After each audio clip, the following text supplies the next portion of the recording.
se uailoa no finanga lo lelili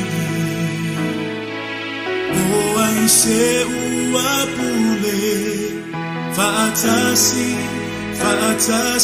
maoe na e foa imai na e faia mea uma o oio lei uma ia viria oe e faababau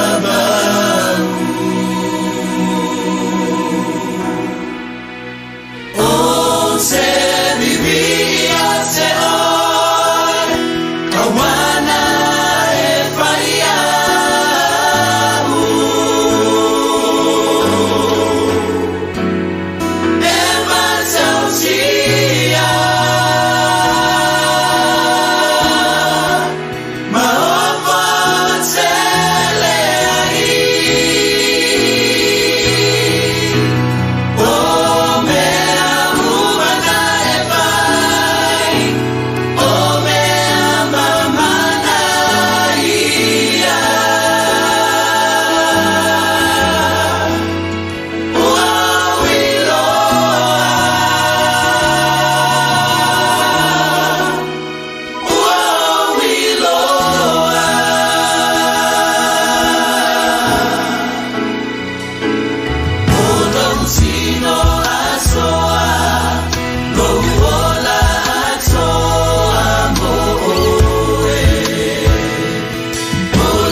Talo fatu, mahalo atu, mahalo le soifua, ma le langi mama i tātou watanu.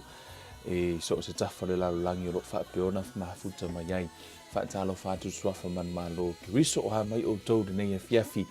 Mahalo le soifua, talo fatu foi. Pa anga masani le tātou a onga tu spa ia por tātou Bible study. O lo whapeona whaatinoina i lunga o le platform nei, i lunga o le tātou lau pepa. Keva Life Ministry, o lo whaapea on live lunga o tātou Facebook, whaatasi fo ma tātou YouTube, ia wā fo i la tau o lo whaapea na o onga, ia ma sa ili mai fo i le awhiongpa ia le atua, ia e ala le i le whaonga ino o lātou TV, ia whaftai le atua le tenu kolosi, se ilo o le tenu kolosi, a veo se whaamanu yanga pe a sa olo na whaonga ina, ia ai le avia fu se whaamanuianga pe a whai se sero na whaongaina i o tātou le whanau le atua le tātou te whaongaina ia le tino kolosi ina i o tātou benefiti mai ai mai le whiongo pa ia le atua e hala i lo tātou whi whaaso hai whaatai le atua e tei loana e whanau i le teimi sao you born in the right time na whina ngalo le atua e te whanau ia pe te soifua le lalolangi i le vaitau le nei le whaapeana sa whaapeona whaafua se i ona e saure lalolangi au noa ma le silafio o e le atua, nei loa o e le atua. Amene, hei fo i ploka lame ma le fuafuanga le atua, nei loa fo e le atua, o le tātou vaitau, o le aiai le mea tau le internet, ma whaaten kolosi, o le aiai smart TV, o le aiai le tele o vahengolo i nei, o le lewa ngai loa e le atua. Wa lewa nei loa e le atua, o lona winga, nei loa e le atua, e tātou te whiola, ma tātou whananau mai, o le a tātou whaonga ina foi, a wā lona vi inga, mia le atua nei e fiafi. Ai si tātou te talo, ia e tātou te le i hatu foi tātou noa, e le nei e fiafi, e le upua le atua, le tōna mātou te mavi, ia la ua fio mātou te whaafo i lo vi inga i mea sili sili ua e whaia, i le fesoasoani o lou agaga paia tamā taʻitaʻi mai lo matou ola ia ma le soifua o sio matou ua tunuu lenei afiafi o matou sauni e talatalanoa ma talatala lau upu lou agaga e lē o le malosi e lē o le fitafita po o se poto o se tagata ua ana e fetalai auana i mitamita le poto i lona poto ma le malosi i lona malosi ma le maumia foʻi ana o loa a ia faapeona i loa o oe o le atua e faia le amiotonu ma le faamasinoga ma le alofa i le lalolagi tamā o lou agaga e fesoasoani mai aʻoaʻi ma faatonu iā te i matou ae maise le faailoa o auafioga paia tamā e aʻoaʻoina ai i matou i o matou maua manuia o la auafio matou te faafoʻi le viiga iā te oe lo matou atua lenei afiafi fesoasoani mai loo nei tagata a o ou taumafai e talatala lau upu ia ma faailoa foʻi le auafioga tamā fesoasoani mai la auafio i lenei afiafi tatala ia loo loto o loo mafaufau ae maise loto o lau fanau i o latou iloa malagona lau upu ono le suafa o Iesu Keriso o le mavalaau atu ai tatalo foʻi tamā se e faamanuia i paaga uma le Kevin Life Ministry le gata i latou o e o loo nofu tatalo mai o i latou foʻi faamanuia foʻi tulaga tauseleni tamā faamanuia iā te i latou a o loo atua e faaatoa mea uma tamā e manuia ai i latou i la le agaga iā Keriso faamanuia la ufio lenei afiafi ona le suafa o Iesu Keriso ua o le mavalaau ai nei ma amene ma amene ia le atua lenei afiafi o faapeona e mafuta mai ia share foʻi le tatou polokalame i luga o lau timeline ia avea o se faamanuiaga i se isi i se aiga ia e ai foʻi nisi o taʻutinoga I believe e nisi o taʻutinoga o i latou o nisi o latou aiga ua faapeona faaolaina ia ma ua avea le tatou Bible study se faamanuiaga iā te i latou ona e mafua mai o la lava e share e nisi o tatou ma paaga foʻi te iloa o lou sao lenā o lou sao lenā i le tala lelei faapena foʻi aʻu te iloa na faaolaina o loo tagata ona o se isi na sau taʻitaʻi aʻu e foʻi i le tala lelei atonu o le tatou galuega fai faatasi o aʻu e faapeona tapenaina le upu a le atua o oe ia e te tuuina atu i luga e faataga i luga o lau timeline mai mo i fuai sesi o le a e manu māloina ai se agaga o le matagofie foʻi o le tatou Bible study ia o lou lagolago foʻi i le tulaga o loo taumafai auā le faalaua i teleina o le malo le atua malo le soifua e loo tatonuga o lena tatou talatala noa the power of imagination e le lava i aso ia ma le faagasologa i le masina I think tatou amata ma le masina teʻenei a faisitele o tatou polokalame le tatou tatanoa ai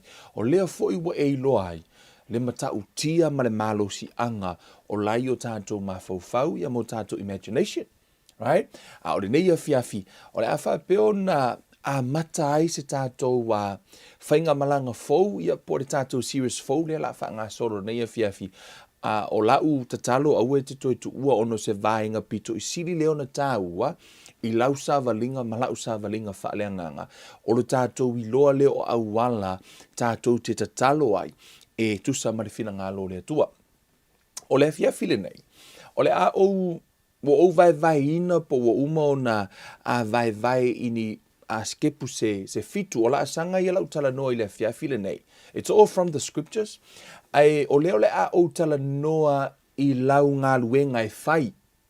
So te manao e vavai le ia e malama lama. I am not talking about faith or other side po le vaenga fo i lele i lau tatonunga. Le la vea i le faith, imagination, le o le lau talanoa ana i lau matafa ioi po lau ngā luenga e whai. Po o la asanga ia po ta iala e te whaia ina ia e maua le tali mai le atua. And I will also say this guarantee lover. Whaia te muli tai la asanga nei. Ia la e whaafunga po le alisi kara whaia. Whaia te muli tai la asanga nei. I will say 100% e tali le atua i lau talusanga. Yes, 100%. Pe whaia te muli tai i la asanga ia o le a o tu inatu. Te manao ia te oe aua tauna ona e tanga va e sau peni, ma sau api. Ia ona e tangola ia o foi o e te vaai. Pe sa o le melo te tala noa tuai if it's in the Bible. Aua ne e whaia ono o se nisi ia e whaia ono lai whai mele tu spaia. Le la tātou woi to tono le tuspa ia. E au mai la asanga lai to tono le tuspa ia. Po o steps lai to tono le tuspa ia. Po o le whaasino manga lea tua. I lau ngā luenga e whai. Ai te le i tatalo. O le tatalo. Ia e tatalo le Musalemi. Tatalo le Aupura. Tatalo fo ia le Au Hindu. Tatalo fo i tangata so o se tali to nunga lava. O lai tatalo la tou. They all pray. E ho fo i tangata Kirisiano. O la fo i tatalo. E iei le au wala i tatalo le Au Hindu. E iei le au wala i tatalo ile ia fo i. Iei tangata na i o la tou fo ia atua. Ai o le Kirisiano ma le atali o le atua o e mau. O le ua talia Yesu a vea mahali ima whaola. O uma fo i ona whaasino mai le tuspa ia. Au wala tātou te tatalo ai. O le afiafira le nei, te manao ia te oe, te ue whapea, kewena e tala no mua te talo. This is the first time le ua tala noa i steps e fitu. O te teimi mua le nei ma tātou pai po study mai lava le amatanga, se i ho o ma le afiafi nei, le la utala noa ai i la asanga i fitu nei, e ao ona e whaatino ina, a o e sauni e te talo. So se tangata fo e te talo. Let's put it this way, o oe le la e malanga mai nei New Zealand. O lela e sauni e ave lau talo sanga i totono le immigration. Mos fati te inga. O e sauni e ave lau talo sanga i totono le immigration. O laua ye le form, o laua avatu waita i ala. E ao ona e faatumuina e tusa mata i ala na avatu. Ma ailea, fai mai e vatu le li poti o lea. O leo. Ia e le si mea na fai mai e avatu ia lea fo ino le mea. A faa maoninga. Ia pe avatu lau passport. Ia avatu fo ia maritulanga o le tupe ia maleata lo wata. Lau avatu uma mea nai whaasino tu ia te oi. Le awala e aona e whaia ina ia mawhai ona talia ia lo visa pe talia lau talusanga. Right? It's the same thing with prayer. Ai te le ialu te tatalo, e iei fo i vahenga wha pēnā te tāpena ina. Pe ila le immigration, na watu ne le form, e tangolola ia o le mele le whamele immigration a vatu. A vatu le tusi wha maunia mai le whaife au, a vatu le mele lea, na kaola ia tik mele nei, o ta iala la le nā, e ave o a mitu umai oi criteria na, e tatauna tali le immigration. Ona foi o la ua la tua foi ua mite o ele a foi la ua faila unga duenga o e usta ia ta iala na avatu e tali me lola le immigration ai a fai ai le tali le immigration lau talu sanga e tusi mai le immigration foi lea ma au mai ai le mafua anga wala ina le talia o lau tinai lau visa ai follow mai ko mal menga o mafua ona tinai lau visa o ngai le o sa o le mea lea ele o au mai le mea lea, e au mai e toi wha matala mai e lātou le mafua anga wālai o nā deny lau application. Tu salana e tatalo atu, ili immigration, ai wale tali mai, wale talia au mai lo mafua anga wale talia ai, wa e le muri tai alai na watu. E pie wha pe nā fo i la le tatalo, o lewa e tatalo i lea tua, lewa e ole i lea tua, a la fo i la wa, a fai e le talia pele o tali mai lea tua i lau talo sanga, ta tauna e koe sau koe siaki kako steps ia. Tele nisi o vaenga tara no ai, but I want you to focus on these 7 steps o lau vaenga lea, po o lau mata fai o e fai. E wrap up a toi mara tātou imagination, ma vaenga na tātou tala no ai, and I believe o nawa eva ai le tāhua o imagination, so o lea fui lala e au mai, it's so helpful. E o whaatasi umale imagination, faith and prayer, ono o vaenga umalava nei, o le telo teimi e te tatalo, you need your imagination. E te mana o mia, ia le ato o lo mafaufau, ia po o masaro salongo o lo mafaufau, e te mana o mia i le teimi e te tatalo ai.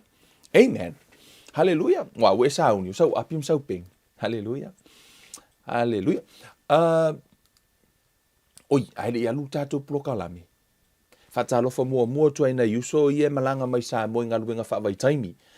to tele ni so na yuso le wene New Zealand malanga mai Samoa ia o lo ngā lulua nei ia whaatalofa tia te o tau malo so i fua whaamanuia le atua i whi au mga luenga o whi ngai mo tau ia te talo i le atua fua i le malosi i whi au mga luenga o tau ngā lua i foi tapua ia mai foi o tau whaiva e tina ia ma whanau ia o uso matua whawhine ia male a inga foi o i Samoa whaamanuia le atua ia te o tau ia vai whaalelei ia lo tau so i fua malo loina ia awa foi le tūlanga nei o wole malulu o ngā luenga whaamanuia le atua ia te o tau ai ole ata to tala no le nei fiafi ila sanga nei wa we sauni lau api marau peng haleluya ole vainga mo o te fia tala no ai le fiafi le nei le lau tala no ai ta iala e fitu e tali ai le atua i le tatalo the 7 steps to answered prayer e tā ua lalo i loa ia pe wha mau i lalo ia tātou la sanga nei ina ia mawhai ona whesoasoani a oe malau sa valinga. Ole step mua po le la sanga mua e ao ona e tā pena i ai i le pea e tatalo wha mau i lalo fili lo mana onga e te mana o ai mai le atua. Decide what you want from God. Fili mua lo mana onga e te mana o ai mai le atua. So, a tonu o le vaenga le pito i sili ona a le manatu mamafa i ai tangata, ai ese le tā ua o le fili o le me te mana o ai mai le atua. E te iloa ai o le tatalo, e le te mi fo ile le let's make an illustration. A whai te alu te tonu o supermarketi, pe o ele o e adu ko kongo supermarket ki a mau e adu ako i ko kongo le whaloroa a mau e whea lua i soro koso lau koloni fo le ko kongo a whai e te le o i loa le mena e alu e au mai pe te le o i loa fo i po le alau wha atau e whai e kau auanga o le koru i kula o e whea lua i e koso lau koloni a e le o ha e te le o saua ma au mai se mea ona e te le o mautonu po le ale me te mana o hai e sili ai la le tamaititi alu aku ko kongo o supermarket ki kami ki lima kausanga alana te iloa le me latu au mai a whai o le whaasūnamu na latu e mai alu aku alu au mai sa or kuri ngamu ngā kasial mingu ke ngalako i kongo ai sau ma le mea na latu e au mai e sili atu la le tangata wakolu i kula o whelua ai ala lavanga ke le o iloa po le ale mea ngalu e mai whaapena fo ila le tatalo e sili atu lau tatalo o laua e mauti noa le mea na e mana o ai mai le atua laua e iloa na ilo lea so nga kakalo kolu i kula o alu solo kakalo ma repeat yourself ma whaakele solo upu e whaalu fo ilele ona ai te le o ilopo le ale mea la e te tatalo ai e te le o mautonu i lau tatalo lai fai tutonu le tusia Jacopo James whamai le tusia Jacopo o lona whai upu e ono a Jacopo mua no whai upu e ono wha mauralo whamai a ia o le atu ma le whaatua aua lava na i māsalo awa e le māsalo awa o le māsalo e tusa ia ma le peau o le sami ua sou i le matangi ma lafo a ina aua lava na i manatu le tangata na te maua se mea e tasi mai le li o le tangata wha loto lua e wha le tu mau ia i ona ala uma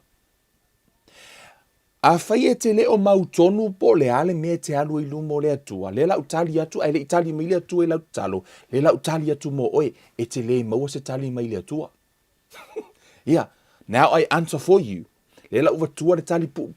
Ne i te ua e fiu te wha atali le tali le atua. E tusa ma le upo le atua, a whai e te leo mautonu. O e te leo i loa le mea lai te alu i le atua.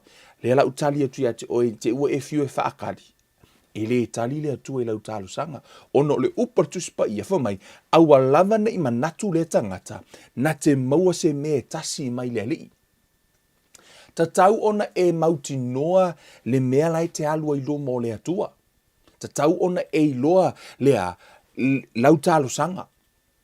Ta talo i le atua a whai o lo mai lai te fia malolo. Ta talo i le atua. O oe te fia malolo. Ia e mauti noa le mea lai te mana o ai. Ia e mautino a fai fo o na te mana o se ta vale. Fai ngai ke manga o se ka vale. Ta talo i le atua ia e mautinoa le ta vale na te mana o ai. A fai o lua o lo to lua o le lua mai te lua te talo. A fai o lai mana o le to ina le piki apu ngai manga o le taxi. Ma ai se me te lua agree ai. Ia tasi le me te lua o mai ina ia lua agree uma le me tasi. Ma ia lua i loa pe o se taxi ke lua manga oi po se pasi pa uongo ke lua manga oi. Po le alava ai ia lua mauti noa po le awane i lua loto lua pe tau mate po le ale me te lua mana o i le tua.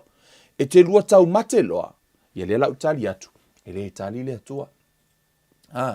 E ao o na lua o mai te lua agree ma lua mauti noa le lei o le mea le te mana o ai. O le mea le te mana o ai. Ia, ona fai lola, ia ona lua ta pena lola, ia ona lua ta lusanga i le tua. O le step mua la le nā, tusi lalo. Fa mau lalo hoi. So se taimi lavo sa uni o le ae te talo. Ia e loa, po le ale me te mana o i mai le tua. Te tau ona e loa le me te mana o i le tua. La asanga mua le nā. Decide what you want from God. Right? O lona la asanga lona lua. Step 2, fa mau i lalo. E hao ona tātou muli ta i vaenga nei. Step 2, fai tau folanga a le atua e wha te tau tonu i le mata upu o loo e tatalo ai. Fai tau folanga a le atua e wha te tau tonu i mata upu o loo e tatalo ai o lau ngā luenga le fai. E te fili, po o le ale mea te mana o ai, a fai o lai te mana o i se tupe. Na e alula i e fai tau folanga a le atua e wha te tau tonu lava i mata upu tau tupe. A fai o laite mana o se malo longa molo tino, alu sao e fai tau ia, tuspa ia po folanga le tu e fa te tau ia fionga, e fa te tau i le fa malo longa. Wa ele se mea la e alu e fua fai kau fai upe fa kau le fa malo longa. A lai ke manga o mese lima se lau ka la e fai e laua, ko kongi lau pili. Pe kongi lau rent. Ele o fa tasi vambaenga na. E te tau ona e alu e read the scripture that promise the answer you need. Te tau ona e fai taua fionga pa ia le atua, this is a must. Po le a lava le o oe o stangata na e whaatuinga mai seisi mai e uoti.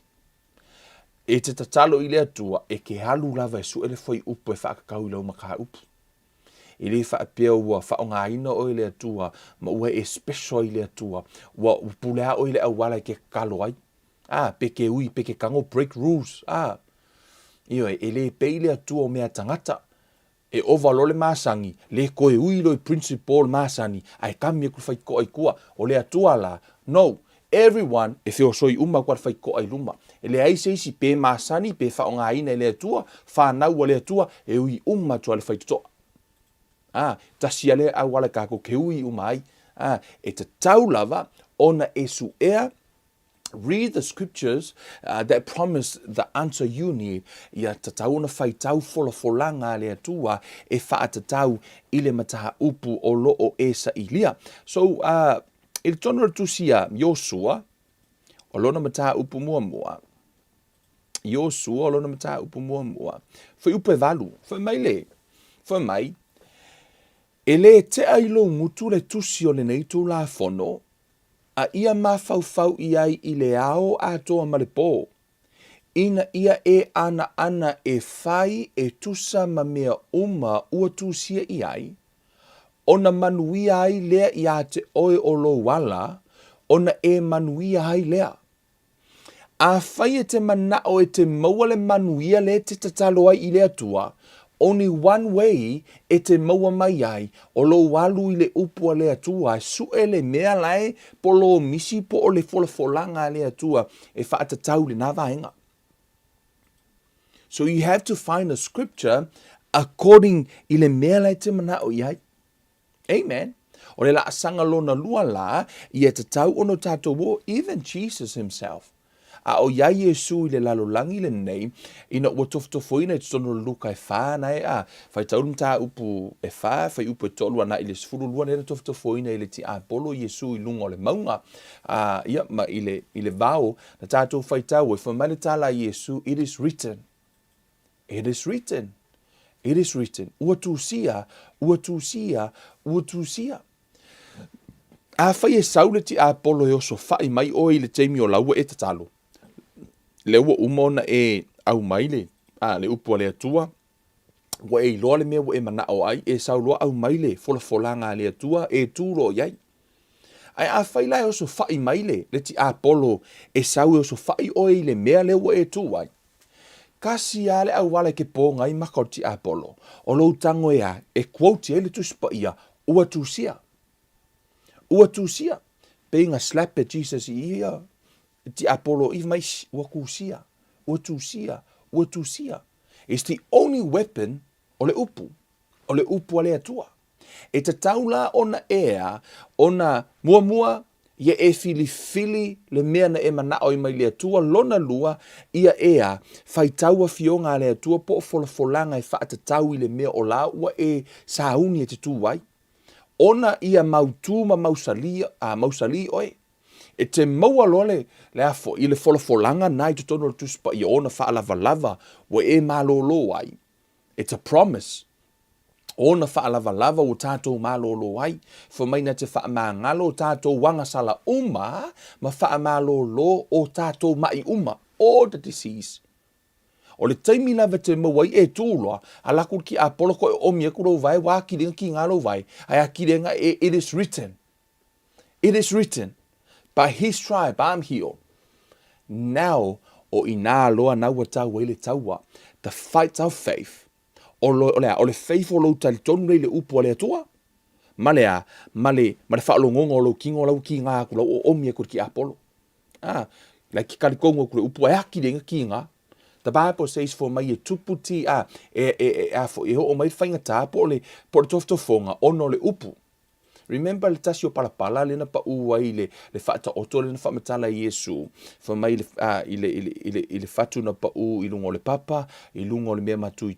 E le tasi o palapala na whamatala Iesu sa whaapeona tupu ia le matangi ia ma le toftofonga ona ole upu. O le teimi lava e pa ua le upu, sauri ki apole kofo le upu. O le keimi lava e te tua le upu a le atua, aluakuri ki apole kofo le upu le nā, tofo lo wha tua. So e te taula ona e whaia le mene na whaia Iesu, ua tūsia, a e le mautu i le upu. O le alue inga fo ila o ki apolo, ma wha masalo ina oe, ma e le maua i le mea na e tatalo ai ia pena e wala aua i le atua. O le tauala e tupu i le taimi lea.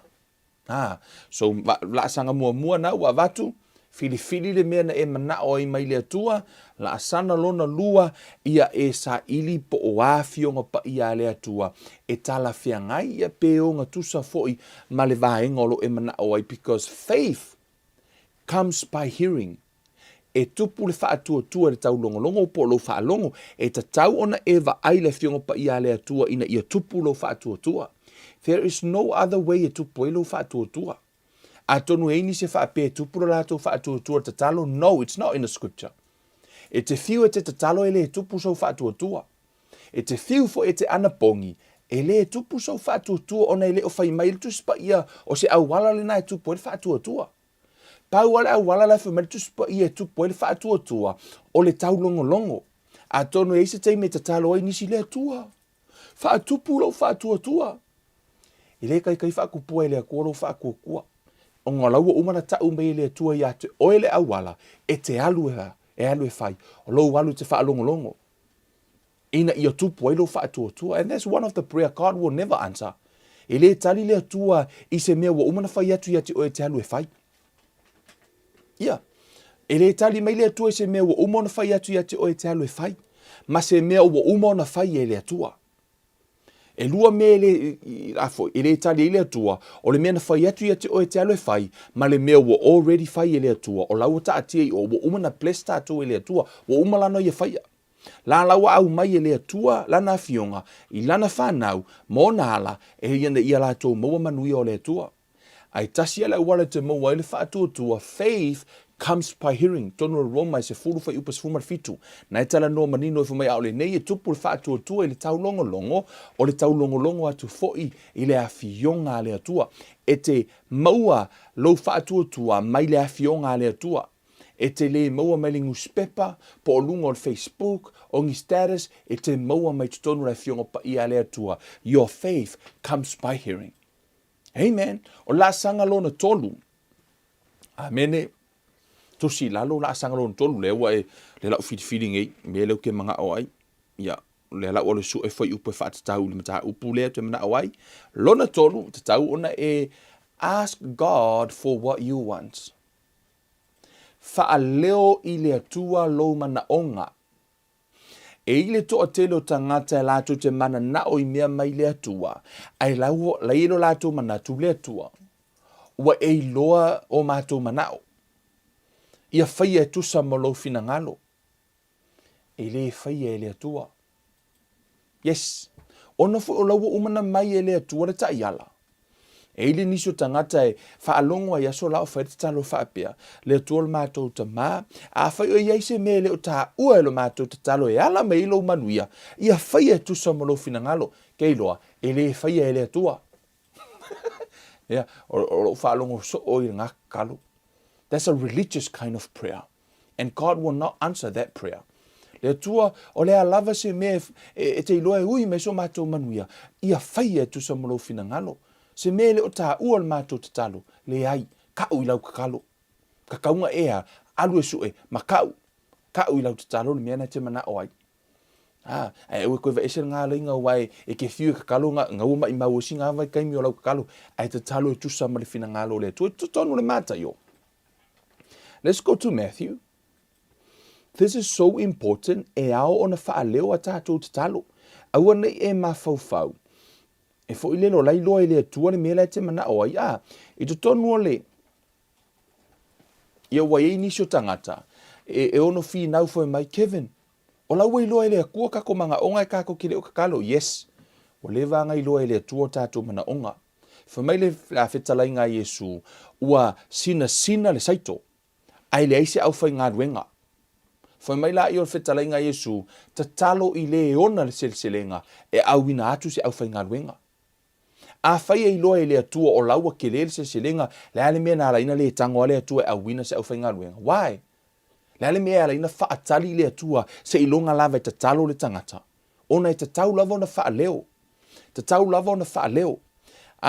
Au vatua mo se whaate ta inga ai le I. E le aso sa le ma landlord. E le aso sa whaapeona halu ele vai vela. Ua pele vai vela wale anga ia le mea fo le fai le vai vela se tulo. O le makfarka ele la. So makwa maru wale paipa. O le wa winter le mea. O le wale anga la le mele nei. E le I mawhai lava le landlord. E le se mea la ke au sau le landlord sau te tonu le mawhali. O au na wala aua le landlord, ma vili ai. E sau e whai le mea le wa whai, le o le afoi, le vai vela. Sau rola I o le landlord, sau whai. E tusa malau talo sanga na ave. Pe fo ile mita wa fiki le afo, ile fiuso, to e wala au le landlord, to e sau le landlord, to e sau to e whai. A wina mai le landlord tangata e sau e whaile mōli, a wina mai le landlord tangata e sau e sui, le vai vela mawanga nei. Na mafua ona sau le, ona whai le landlord, ona o hau le na avere talo sanga, e le inofo ale landlord sau whai, e au noa, ma sau whatananga. Ina ua whai le mātou agreement, ma saini fo i le whea ngainga, ina ua mei mai no nofo i le whali. Na saini le whea ngainga, o ma ua laua pule i le whali. E ui a lao le landlord e ona le whali, a laua umana saini le agreement, o hau le nei, so o se mea lai mana o le landlord, e ile aso na mana o le landlord e sau e moa le vau I tu hatu I whamele, tusi mai le landlord ma I meni me whamai, whailoa mai, o te fia alu atu le taimi lea, o te alu atu e whaile mea lea, o na avele e o le whaatangana e sau wai, e ile mea leo te fia alu atu e whai, o na avele e o le whaatangana, o au leo wa iai le pule I to tonu o le whali, A fai te ua usau ai mo ma le no le fe roi kon fale au no ma sa permission pe au no ma sa fatananga o lona winga o laua preacher le no le contract e mafaila e au ona ave le no de su le no de ave low preacher contract low sau tonu e au no ma sa fatananga pe au no ma se mafua anga sa o talo sanga tuai e fa pe na fo ila se ata lo tamu fai vali atu ile atua o le atua e sovereign le atua o ia la e ona le lalolangi ma le foafoaga a i le amatanga fo maina ia fai le lalolangi ma ia tuuina i le tagata he gave authority to man na ave ia le atua le pule i le tagata mana tua fo le taimi na alu atu ai Iesu e faamalōlō ia le maite moni fo i lele ai fo mai le tala le afo a le maite moni fo mai oh Jesus you come to torment us before the time fo mai wa e sauea turi mātou ai le io o mai le tu aso le ale wingor tala te moni na fai a Iesu o le la e sau kuri mākou ai le io o mai le tu aso o lai loa fo e te moni e iei le tu aso e umai la lātou wa ia te tau tonu la langi le nei a lo wai kunga o la wa sau Iesu fo mai woi le wa sau Iesu e le io o ke me umai le lisi le lo sau Iesu e kuri kākou le la e fai a Iesu you come to torment us before the time mo e sau le la sau e kuri mākou e le io o mai le tu aso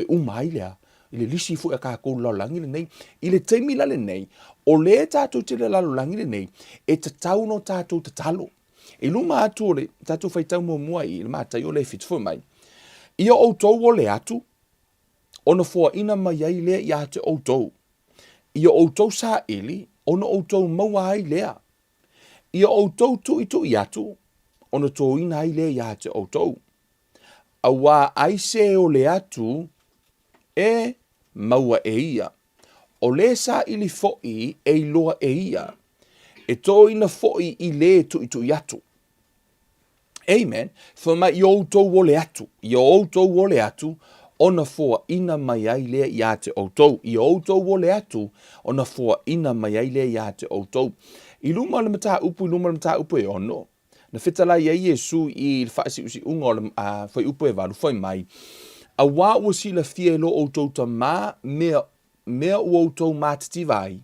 a ole i ole atu outou i a teia lai whai mai Iesu o lai loa e le ta mā mea i tātou te mātiti vai ai tātou te le i ole atu so the key po le vaenga pito i sirina tā ua lo te mana o e wha leo le a fia whine nei i a te oe se wha mole wha loa le mea te mana o ai wha leo lau te talo aue te nofo ma fau o ngā wha mai lenga kalangoa mai Kevin imagination e rara kango imagine nā mero ke mga o ile tua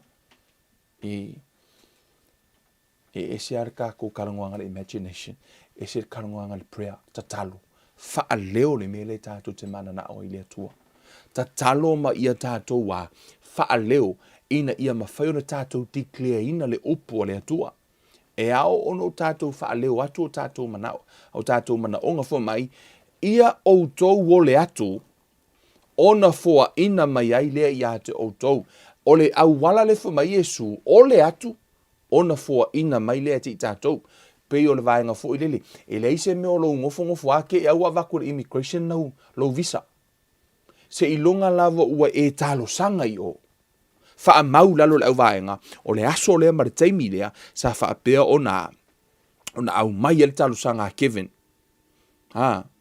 ona tusi lo le vaenga ta lia lo le talo sanga ma le aso le e ta tau lava ona talo sanga ask e ta tau lava ona ask lona winga o le a lava le mea te mana o le atua mua o le a fili le mea te mana o i mai le atua lona lua o le ia whaapea ono tātou sue masa ili ia fionga ma polo misi le atua e whaatatau le mele tātou te mana na o ai a whai o tātou te mana o mia se tupe sa ili foi upo e whaatatau i mea tau tupe a whai o le whaamalolonga le tino sa ili mataha upo e whaatatau i le whaamalolonga le tino ona faith comes by hearing of the word of God amen tupu le whaatuatua ona whameritus pa ia a le aise whaatuatua e le fia mai le atua e te tau lava la ona e whaatua Mele na e lai ona alu sa ili.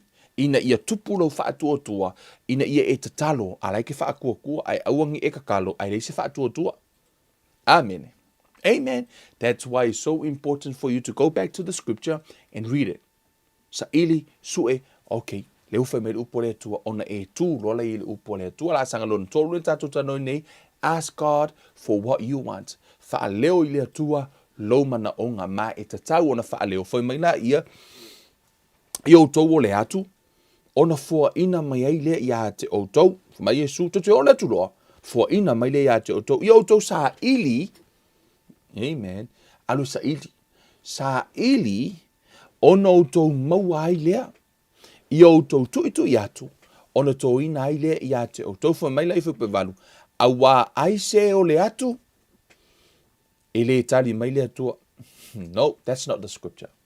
Fua mai a wā ai se o le atu, e maua e ia. Mauti noa re tali e Yesu fa mai. O ai a se o le atu. E maua. Pe a whaina e whaia le mele na o whaia toi mua o le a. Ia e iloa le mea lai te alu sa ili mai le atua. Su ele polo misi ma le folfolanga le atua. Sa uloa ole loi le atua. A laua umana whai me lua ina mua atu. Amen. Laua umana e whaia me lua ina mua atu. So, ona e maua la i o le tali le na e mana o ai o le la sanga lona tolu. Amen. La sanga e fa, step 4. Believe that you receive. Amen. Tali tonu ua e maua. Amen. Tali tonu ua e maua. This is so important because la tato atu e whamatala atu lona winga. I tono tu sia mare, ko lona mata upas fumal tasi. O le tasi leo mea e whaingatā te leo na malama ai, ma le tātou mafaufau whaaretino, when it comes to faith, ono le upa tuspa ia wha mai e sa vali le tangata mi o tonu, i le whaatua ai le o le tino mai o mea, e te le whaatali la se i e tali tonu pe a whaiwa e wa aiwa, ua maua le tali. Right? E te le whaatali whatoa e tali tonu a whaina e te talo i se tupe, e maua lole kupe, whakua e karikongo o laua maua. No, e le o le taimi le nai te tali tonu ai. Le la whamere whetalai ngā Yesu tono marekos fumaltasi. Whamai awa e moni o te whai atu ia te oto. How many of you know this is Jesus speaking? Is he telling the truth here? Right? Is he telling the truth? Whamai, awa e moni o te whai atu ia te oto, ai se whai atu le nei maunga, ia si tia oema ia la fua ina i le sami, ma le masalo i lona loto, ai peitai e whaatua ia e tau nuu lava mea na ia whai atu ai, o na whaia lea mo ia o le mea na te whai atu ai. Amen. Mana ia, o le tangata na whai le maunga, lai mauti noa lava o le maunga lai kalangoa iai. Le masalo i le loto. Ai whamertara tuspa ia ai peita ia whaatua ia tau nuu lava mea na ia whai atu ai. O na whaia lea mo ia o le mea na te whai atu ai. Whameilo le whai upo e lua wha. Whamai, o le mea lea o te whai atu ai ia te outou. O mea umalava tau te ole atu ai ia outou tatalo. I nā whaatua ia. O le a maua e outou, o na whaia lava lea mo outou. Therefore, I say it unto you, what things soever you desire, when you pray, believe that you receive them, and you shall have them. This is Jesus. Therefore, I say to you, whatever things you ask, when you pray, believe that you receive them, and you will have them. This is Jesus speaking. Therefore, I'm going to read it again until it sinks to your spirit. Therefore, I say to you, whatever things you ask, when you pray, believe that you receive them, and you will have them. tali tonu ua e maua. For mai a outou tatalo, tali tonu outou maua. Believe that you receive them. E te le tali tonu i le taimi e vaai ai. E te le tali tonu se ilonga e lava ua e malolo. Fatoa e tali tonu ua e malolo. No. O le taimi e te tatalo ai e tusa ma le ta'iala le ana o avatua. First, fili le me te mana o ai. Lona lua, su e le fionga pa ia le atu o lo polo misi le mele na.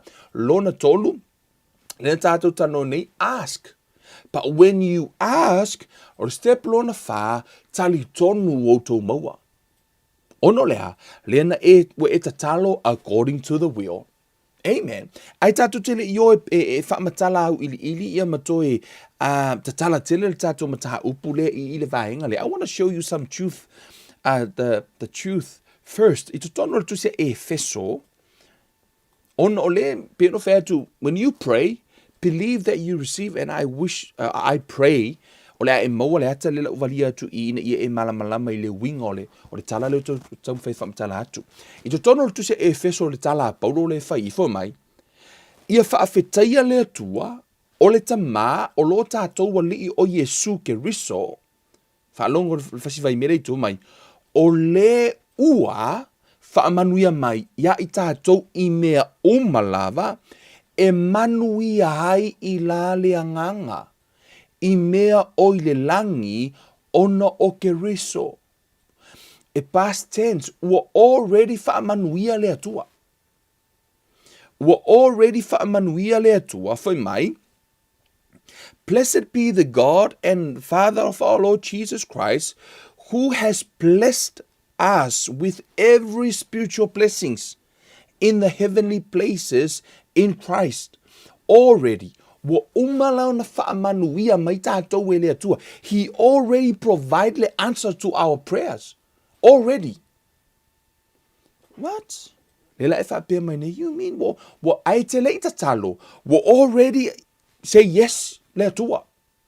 He already provide le answer. O lo malolonga. O la wa umana tali le atua I lo malolonga. So he already provide the answer to our prayers.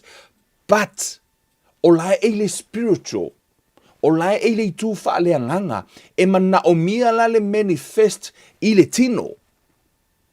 O e tau mo mani me le tau whamatala tunga. For mai la I o le tala Roma, faith is calling things that they not so that they were. O le wha tua, o le vala aua leo mea le o vaaia, ina ia vaaia. Amen. Ua umalana tali le atua I le wha malolonga whai mai o hona wha lava ua tātou malolo ai. By his stripe we are healed already. Ua uma ona tātou malolo. Paule mea le tātou so God the Father already provide. Ai mana o mia tātou lo tātou a tatalo ina ia vaaia I le tino. Le mele nai ala ina whai mai Yesu, when you pray according to his will, believe that you receive. Why? Because the Father already provide the answer. Already. Alala I le anganga. Le whai mai tu se Efeso, o le tamalo tātou wali o Yesu ke riso, o le ua whaamanuia mai, ia I tātou I mea uma. Mea uma. Your healing is spiritual. Man, your miracle, it's also spiritual. E whaale anganga. O le vāvenga e whaale anganga, o lau malolonga e whaale anganga. E mana o mia la, le manuia I o lau tino. Mea le nai ala ina tā ua lau ask, but when you ask for your healing, you believe that you receive. Why? Wa already answer le atua.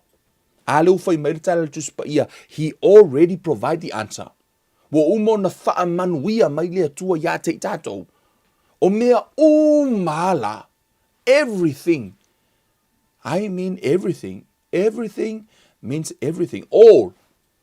Amen. I remember one scholar, nalu su ele wingo le upu all lefa meltu spaia. And it comes to his conclusion and he said to his class, hey, today lo le wingo le upu all lefa meltu spaia. And so like everyone is like, wow. So what's the meaning of the word all?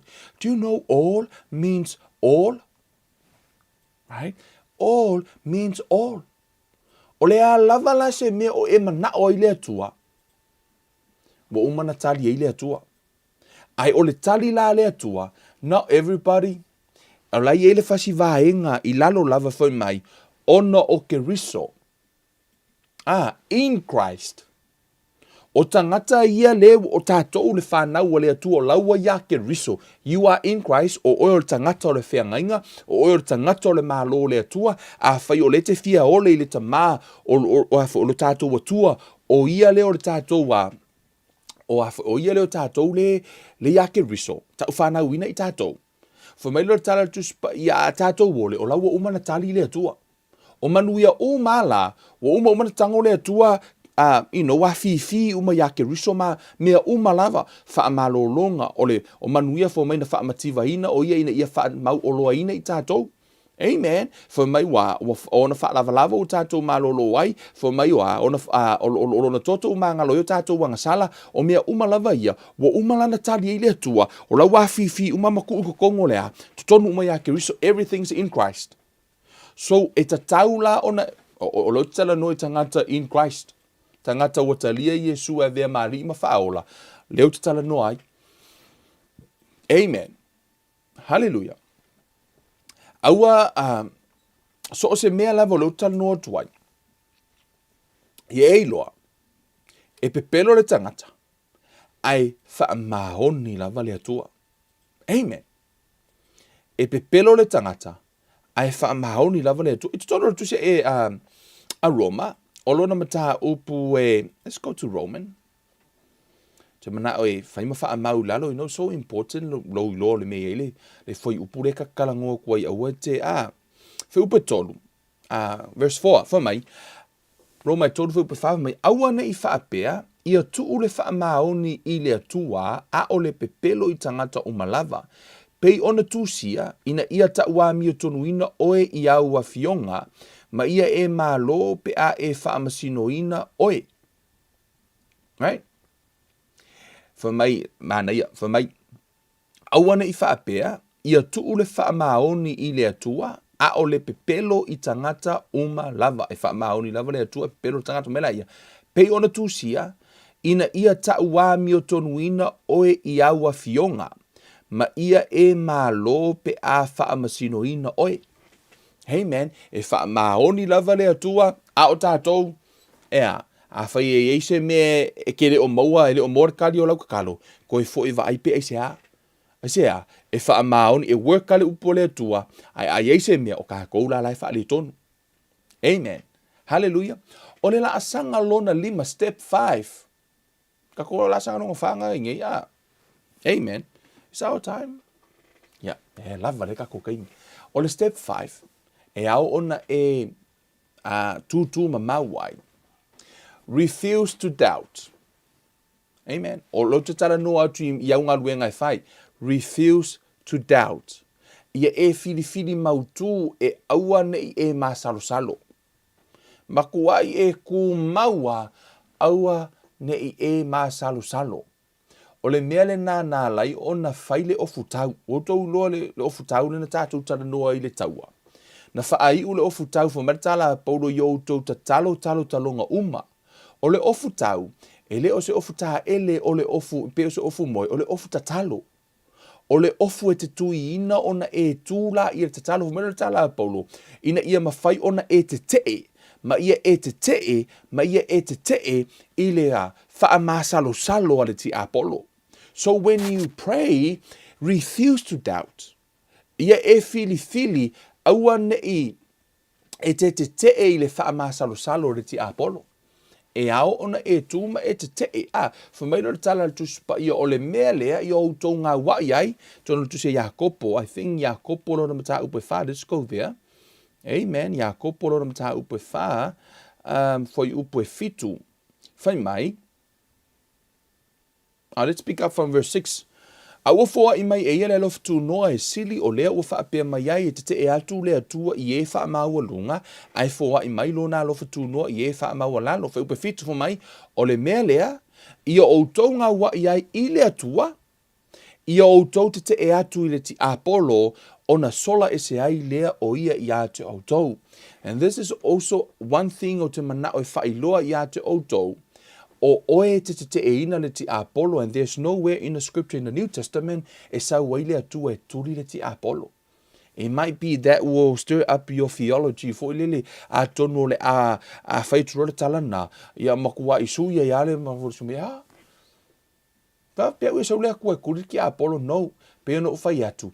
E le mawhai ona to e whai e le atua se mea na whai atu ia te o e whai male mea wa umana ia whaia. Wa umana ia au maia le manuia, o mafoina ia au maia le pule ia te i tātou, a laua tau mai ia te oe le mea te whaia, mea mua muarwha upo e fitu whai mai a, o le mea lea ia o tau ngā wai submit yourself to God. O tātou lea ngā wai lea tua, o le teimi lawa te ngā wai lea tua whai mai, i o tau te e atu i le ti Apollo, o na sola e se ai lea o ia ia te o tau. I'll put it in this way, in ia illustrate le point lea. O le ngā wai lea tua. A whai e te manao e te whatita inga.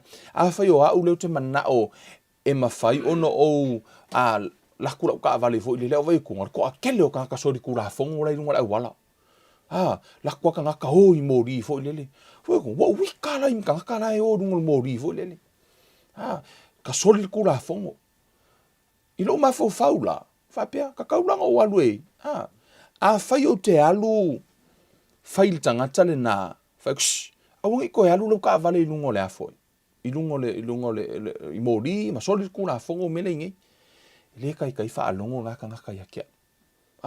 Pe a fa yo lo ke lo ko e pole a lava le ke le o lo e le ngi.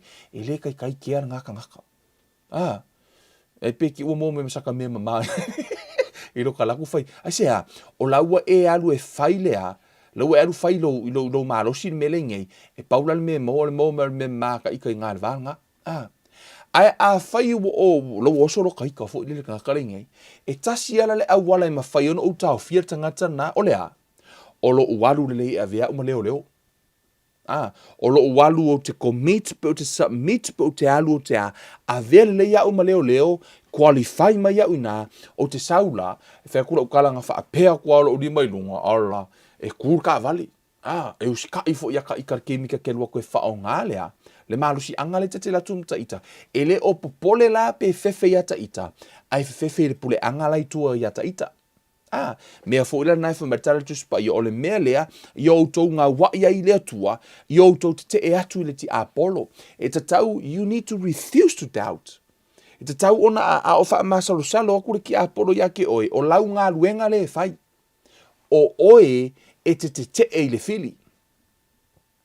Te ue wha pēr sau lea tua te no is your part. E te tauna te e oe le fili a o lau vaenga mua submit to God. Alu mua e apalai ngā le vaenga ngā leo se e sau wailo la ia e whai atu lai i le fili e wha alongo le fili. Ai a whai e le o submit oe lea tua a wala le mai maua la e fiu oe e le fili e le ai. Fa pero le fili, soli. Ka eva foi anga fieri anga foi la seu meu fica nge. Ele leilo submit le tua. O le teimi te fai atu le fili. E fa alongo le fili. Why? You submit to God. You resist the devil. O oe la e fai le resist. Yeah. If you want to tell me te ue nisi fa mai, e malosi le kua sa kuri. So find me the scripture. Su e mai la se foi upar tu spa ia e tu le tua le te moni. Pau ale mea le whai mai le tala tuspa you to the submission, you to the resisting. O le mea whai e oi. Amen. Ta tau la ona a. So a whai la refuse to doubt. Awane au wha masau salo marti a Apollo. Tango e turi mai le upo le atua pe no whai atu le amatanga.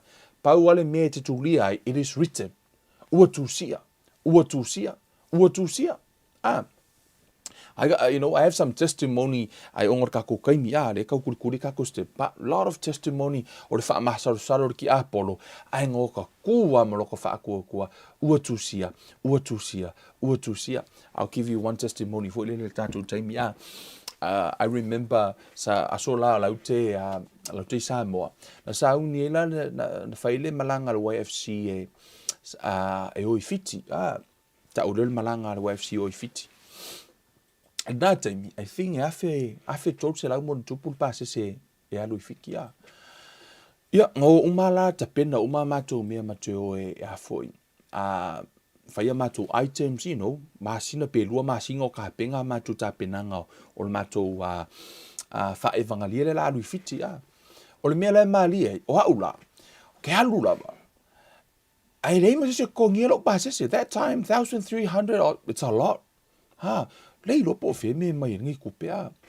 E ila le au fa longo ila aso le upo le tua. O le taimi na I think I was still in school o te loa po se meo le se furu iwo tau sanga. O taimi na alu lea. It's a long time. So ai no fa longo la unga la le matou tai malanga ia polo tama fa le nganga fo la unga.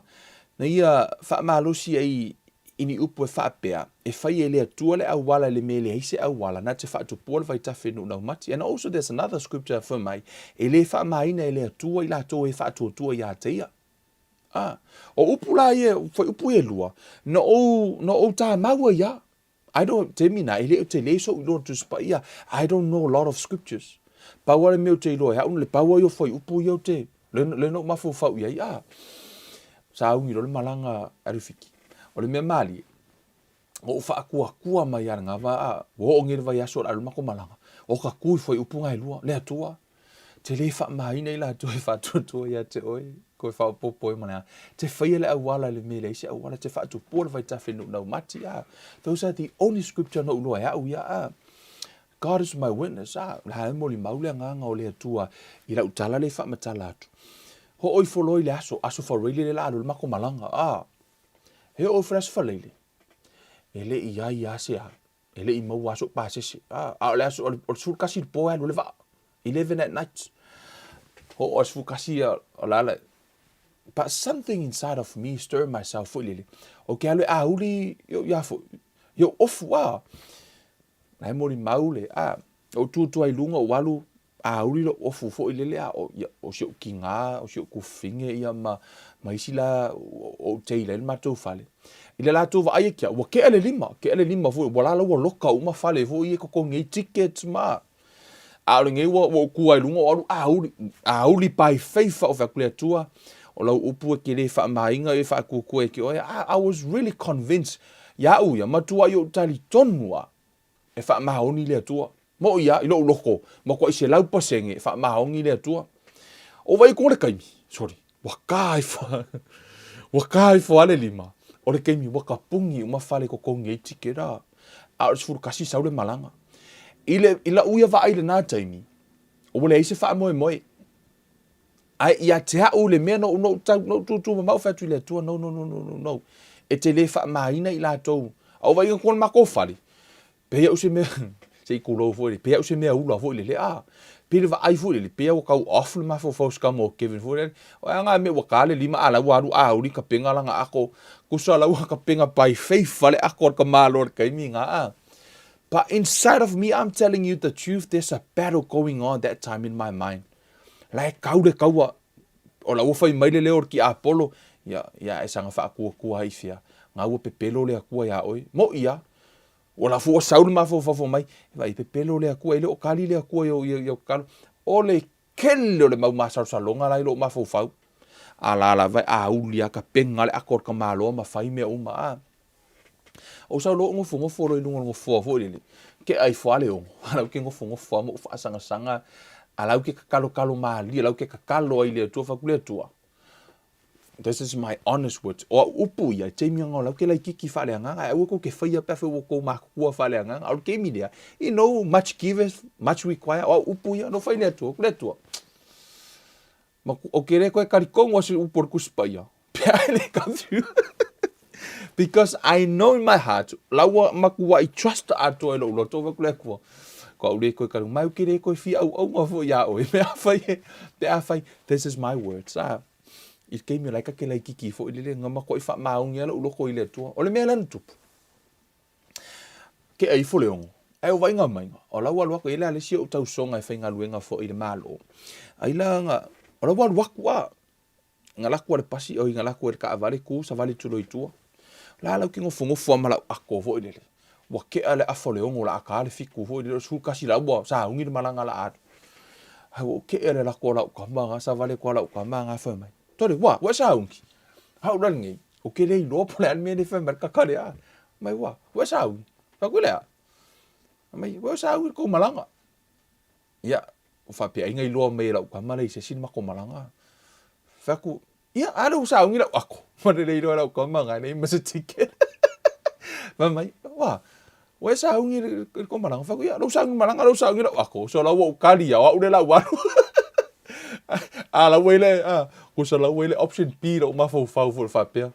Po fe se fa o sa ka wo la ka ruka ke ngofo I mo le lua vai aso. Pe ara ka ke alu fikere ro ka ke ngofo se fa. O le mea fa ila ka la fa ma ungi le tu. Ke ia ka ngolo ka manga ko so mai fa fola ticket. Ma ia lau ticket le ke alu sole. Fa kula ukala le malingi o loi maka. O ngofo wole mfainga o kali fo le ngofo fo le wole mfainga kali le fa ma hongi o le atua. Fa ma kali pupula le atua I lumo maka. O kangia fo le o fa ku le atua sole. Ese lo fa ma hongi. Sa o ke le fa ma inga I la ko wa ke loa. Time o le kaimi, time will test your faith.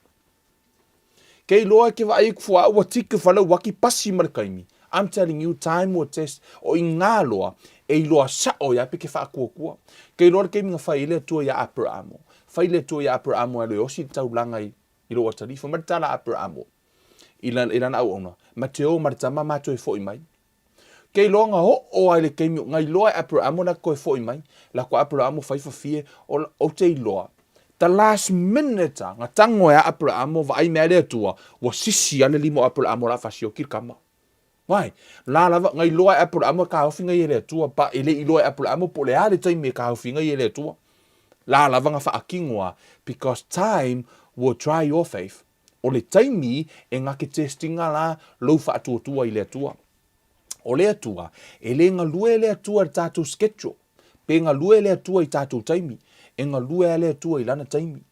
Kusa lava, even if it's late, he is still on time. Aya, tusa lava pe tuai mai lea tua I lau wati. E on time ma lea tua I lana wati. Yeah, te ilore taimi na watu wai ia si finge fo le nga Maria Marita malafe aule na ave ya Yesu o lai mai la salo. Avatu ile va ayela va ngale na, for Marita la Marita ana e inei. Se manu e le oti le matua ngani. Ana e inei.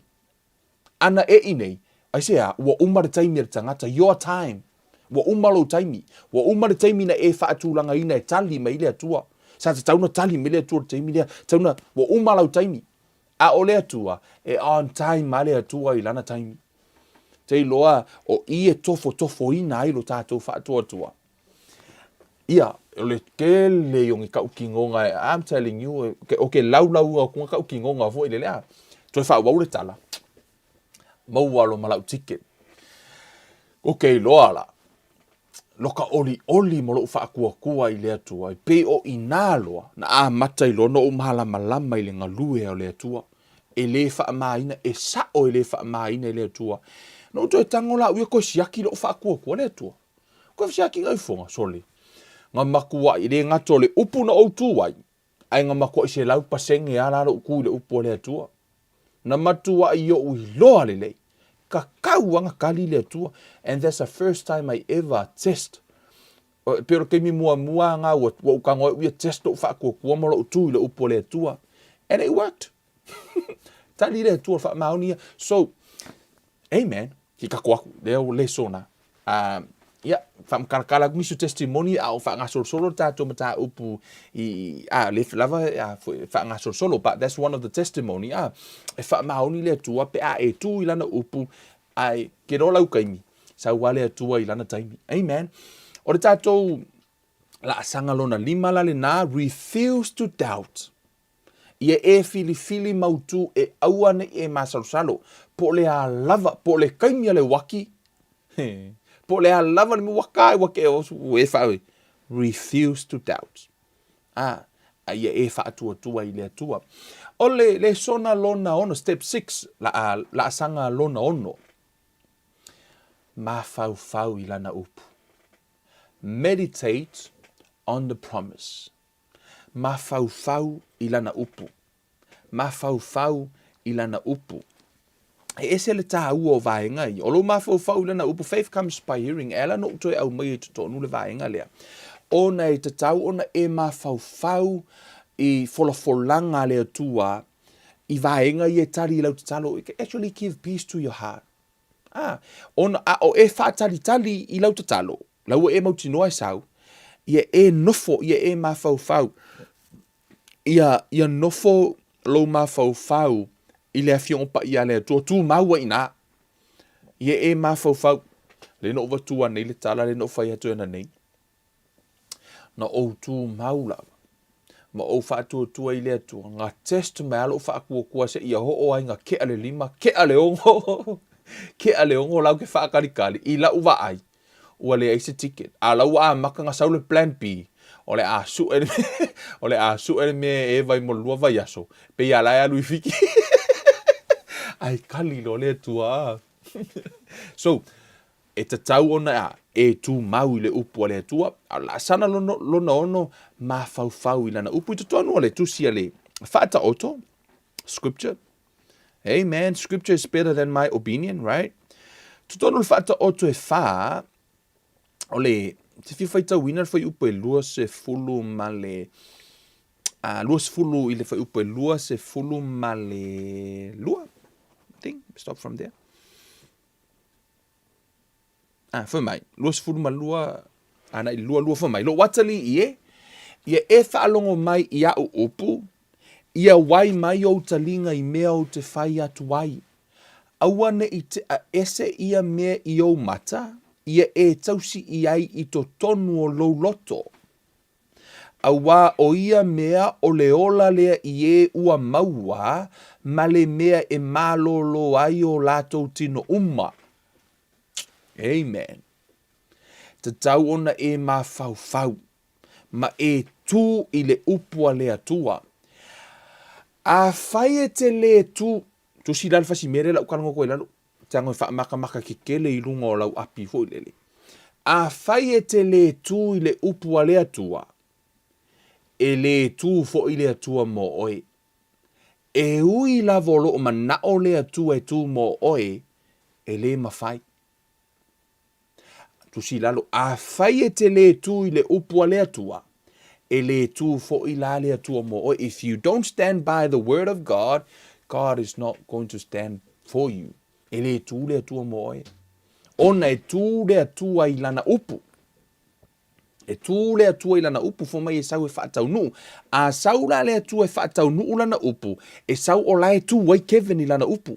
Sau rola i o lea tua ngā luelo i lana upu le nā. Ono lai tari tonu matu mau, hold on to the word. Meditate on the word. Wai e o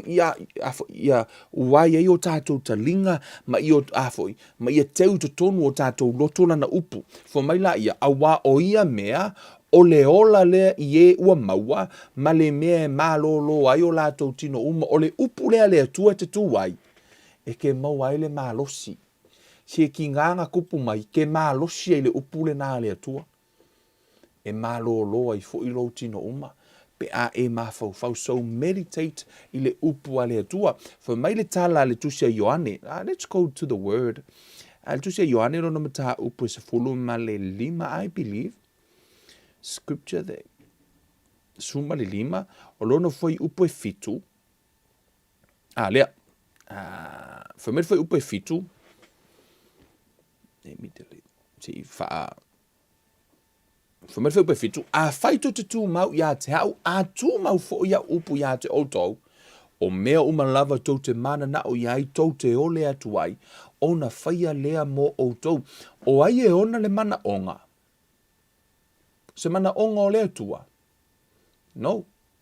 Na ema nino le leife talai ngā Iesu, a whaito te tū mau ia te hau, a tū mau fo ia upu ia te outou, o mea umalava tou te mana na o ai, tou te ole atu ai, ona whaia lea mo outou.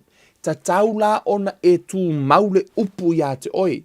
O le upu le nā, e te ole e tusa ma le upu le nā. Amen.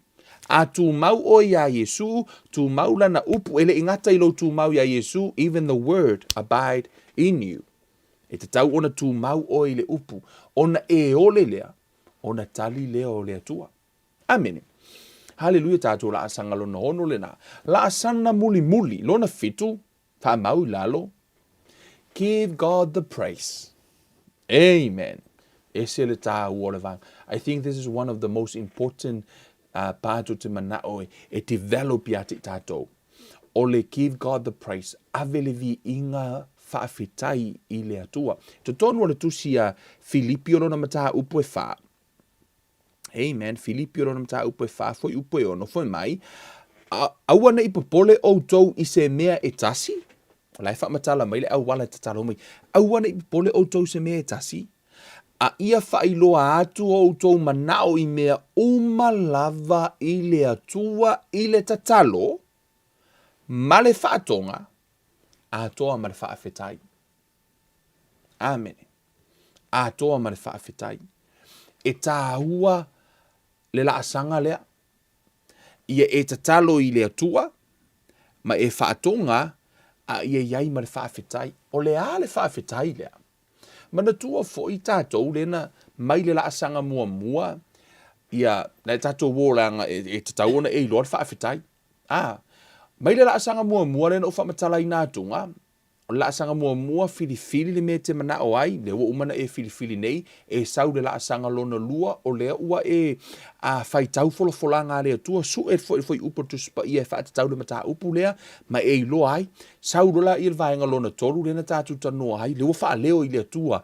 Le wa e whailoa ina e tusa ma lona finangalo. Tusa ma foi upu iana e tala a. Sau rola I le laasanga lona wha. O lea ua e talitonu e maua. You believe that you receive. La sanga lona lona lima loa, wa matua I e tu mau refuse to doubt I tonga fitel ti Apollo, sau le lona ono le ntato tano, wa e mafaufau I promisia le atua. Mauti noa, matua tala tuspa, I fo mai e tatalu ta jonu wa e maua. La wa e maua. O no o mai lola I e le vaenga lea, o le ufai mai e te whaafitai. O le ale mea leina e whaafitai. Whaafitai wa e maua. O le wa e tatalo I le atua fo mai aua e te popole. I se mea, a ia whailoa I le atua. Ona e whaafetai la ia I le atua. Whaafetai ua e maua. Ona olea, that's faith. O le tele iwa ai ai. A laua e whaafetai ua e maua. I say, because o tala Yesu fa mai a auto tatalo, tali tonu auto maua. Ta tauna e whaafetai ua e maua. Amen. E te whaafetai le teimina wa laua e iloa. Laua e mauti noa. Aisea, o laua e whaia uma mea na whai mai ile atua. O le isi vaenga whai mai la I ora whai upu. O le mele ala ino fia ile la fua o avenga whai mai. O le manuia whai mai le atua. O lo o siri lava I mea uma e manatu iai. E leo ina ai o tau loto a toa mo o tau mafaufau. Ia ke riso Yesu o le file mu I o lo loto. Amen. Te avele anganga whaafetai. Ua e mauti noa. Ua tali le atua. Asea, na e whaia e tusa malona whina ngalo. That's faith. O le mele nā ta o le whaatua tua. O le tātou, a la asangala na e fitu, po o ta iala na e fitu, e au ona e tā penai, o lo walu e te tatalo, I le atua, ko kusa le leia malau kalusanga I ke alu e ave I se immigration, po o sau talusanga e ave I se, po le alava se meo e talusanga I le malo, tutusa le, o lai te alu te ask. E iai fo I ta iala, e te askai, pe I fo I lau vaenga I na matu nei, o ta iala na e fitu, e tali ai le atua I le tatalo, ya, o le fatua a matar tato mta upo tatalo, te ua e fo mai Kevin, e isi mei o ke iloa, a kongo ke ua mau isi kako makaha upu I la tato tatanoa, le la tato o leo tato tatanoa, I ta iala, e tali ai le atua I tatalo, ya a leo wafa a matatu tato mataha upu, I le 7 ways, 7 steps to answer prayer. Ia po ta iala e fitu e tali ai le atua ia tātou tatalo. Le tonu mātou ta mā o fo I mātou e ao no mātou tatalo. Tali tonu o loo e finangalo yo mātou tatalo e tusa malou finangalo tama, whaafetai le nei a fiafi wa whailoa mai fo i nisi o vaenga o ta iala e ao no mātou tatalo ai ina ia mawhai o no mātou iloa, mo mātou malama i le whaatino ino le tasi le nei o vaenga tāua o lo mātou wola whaaleanganga o lo mātou tatalo le e tusa malou finangalo, e tusa fo ima awala wa uma ona e whaasino ina mai a te i mātou, tama ia e whaapeona whaamanatu i o mātou loto mo mātou tangata, i o mātou whaamamaluina oi, a o mātou o atu i la ua fio, i o mātou atu maleava mo lo mātou whaaloalo, e au fo no mātou tā pena, i a mātou tā losanga, mātou te o atu ai i o luma i lea aso ma lea aso, lea tua lo mātou tama whaamanuia o aise isi o mai, whaapeona whaamalolo ai la ua fio aise o mawhatia, ia e whaapeona whaailoa le mana o la ua fio i se loto, ia whaapeona whaamanatu i ai, e lafo i atu a venga i a te oe,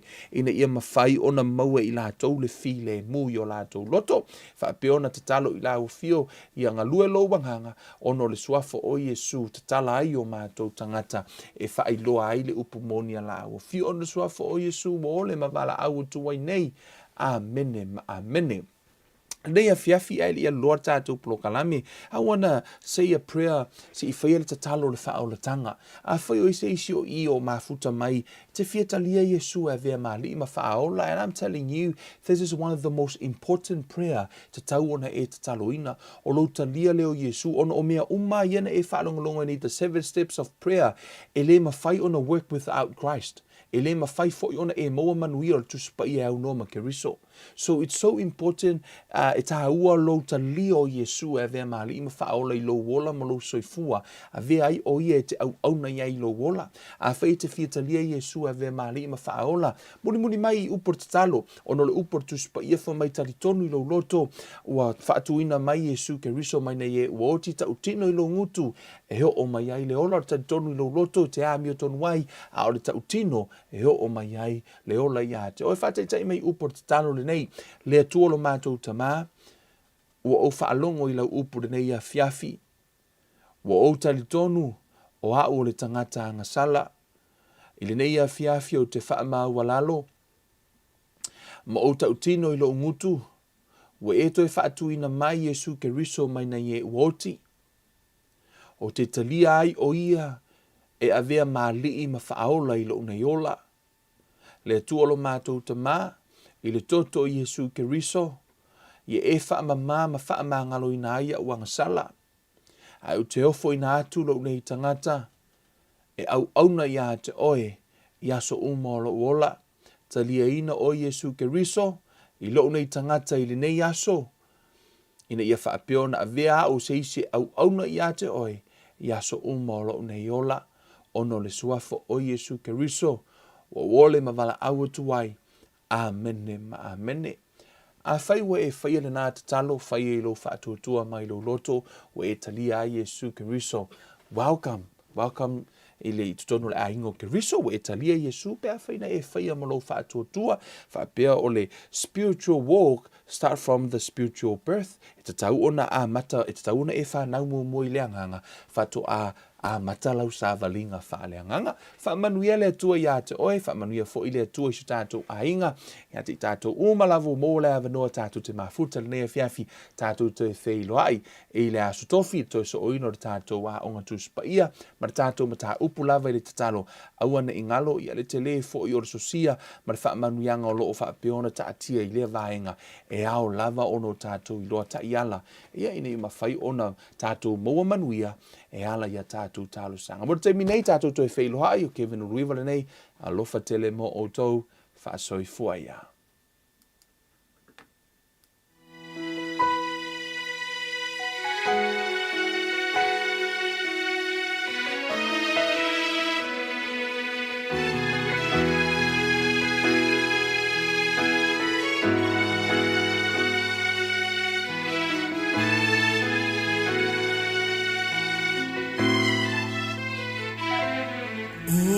Se ua iloa no finanga lo leli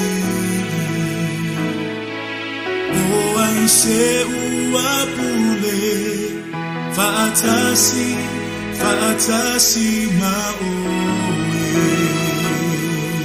Na e foa I mai Na e whaia mea uma O oe o lei unga